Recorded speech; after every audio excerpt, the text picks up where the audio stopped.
Let me be absolutely clear. I'm not opposed to putting people to death. Some people are heinous, some people are evil, and they can't be rehabilitated, and they need to. But that's not the case in this situation. You can't say that. Is he allowed to say I'll that? say it louder. Today, we need to talk about the trial and the execution of Marcellus Williams. It's a little late for us to say what we should have done, but maybe we can get it right next time. This is Marcellus Williams, a man who's set to be executed in 4 days. Now, I have a problem. One of my followers just sent me this information, so I did hours of research, and I witnessed something that I've never seen before. The prosecutors, the people who put people in jail, came out and said, hey, he might not have done it. Can we just give him life in prison instead? They were denied.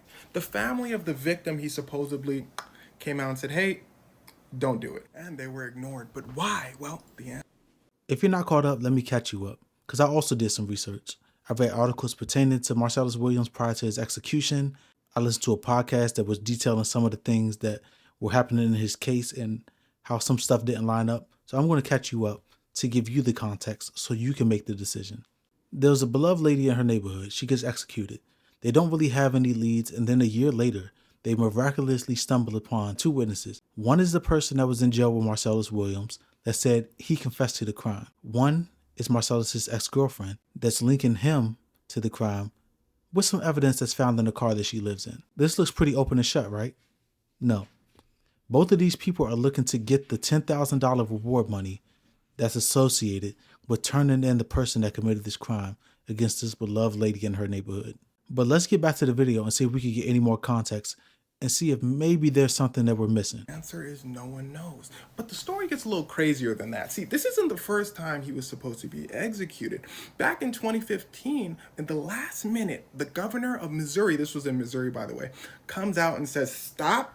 They found new evidence. He really might not have done it. So the governor makes a special council of judges to do an investigation.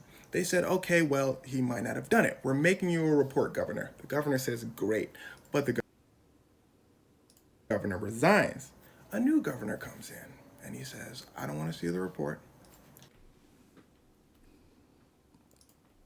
He said back in 2015, they found new evidence. What evidence did they find back in 2015 that made them say, hey, we need to look into this a little deeper? Well, they found that there was no DNA evidence that tied Marcellus to the crime. Only the 2 people, hearsay, right? Only the 2 people that said that he was linked to the crime. 1, somebody that he shared a jail cell with, and 2, an ex-girlfriend. Let's give some additional context. Let's give some additional understanding. There was a laptop that belonged to the victim. That laptop ended up in Marcellus's possession, and he sold it to somebody. What's important to know, though, is that Marcellus claims that he got the laptop that he sold from his ex-girlfriend, the same person that is a witness in his case. It seems a little fishy. Oh, by the way, the DNA evidence that they said didn't match Marcellus Williams, they never tested the girlfriend. Was there a request to test the girlfriend's DNA? Absolutely. Was she ever tested? No. They needed a fall guy. And we have 2 people saying that Marcellus did it, even though the evidence doesn't match up. Because they need somebody to take the fall for this. This lady was a beloved person in her neighborhood and her community. By all accounts, they wanted to find somebody to hold responsible for this. And who better than Marcellus Williams? He was already a career criminal. He was already serving a 20-year sentence for a burglary that he did. So, perfect fall guy. But let's get back into the video and see if there's any more context that we're missing, just in case. You guys are all done, and he's going to be executed. So they went to the Supreme Court. The new governor of Missouri. disbanded that The Supreme Court special, of Missouri said, let's just go through with that this. special Anyway, counsel. So the prosecutors came out, and they did their own investigation, and they said, wow, he really might not have done it. The trial was a mess, and I'm going to be frank here, racist. 11 white jurors and 1 black juror were selected in Missouri. A black jury was rejected because his hair was kind of messy and unkempt. He didn't look trustworthy. Is there racism that happens in the world? Absolutely. But we can't put that jacket on people just because they're white. There are jurors that have come out since the initial trial and since new evidence has been presented and said, if this evidence was present at the time that I was on the jury panel, I would have decided something else. It looks like the guy is not guilty of what he's being accused of. So that's important context. We can't just put the jacket on somebody just because they were selected to be on the jury and they happen to be white. So let's get back into it and see if there's anything else.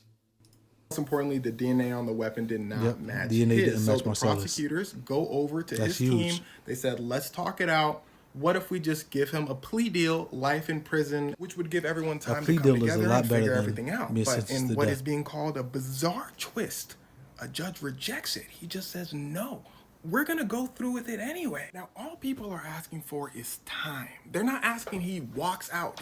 They're just asking for time. And it would be one thing if his team was asking for this to be stopped, but if prosecutors, if representatives, if people, if the victims' families are asking for a little more time, then I think it warrants that. Now, 4 days is not a long time, so where do we go from here? Well, as many people as possible needs to be aware of this, because bringing attention on an issue does a lot more than people may think. Governors, prosecutors, the Supreme Court, they all work for you. So again, in 4 days, the fate of a man is decided. So really, I just thought you should know, especially the people of Missouri, what some of your employees have decided to do to Marcellus Williams. The main point here is that DNA evidence did not match Marcellus Williams.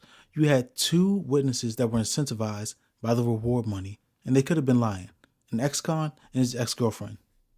Seems a little suspicious that those are the people with the most information and the most evidence linking them to the crime, not any eyewitnesses that were in the area or anything like that. At the time of this recording, Marcellus Williams has already been executed. There's nothing that we can do about it. What's important here is that a man was executed without explicit evidence that he committed the crime. This is America. This cannot happen here. This is why we have a jury of 12 people.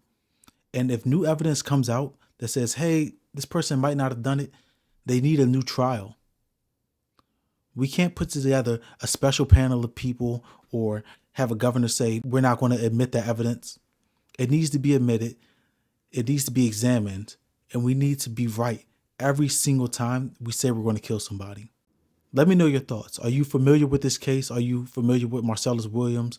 Do you think that he should have still been put to death, even though there wasn't significant evidence tying him to the crime? I don't, but you might. Till next time, peace.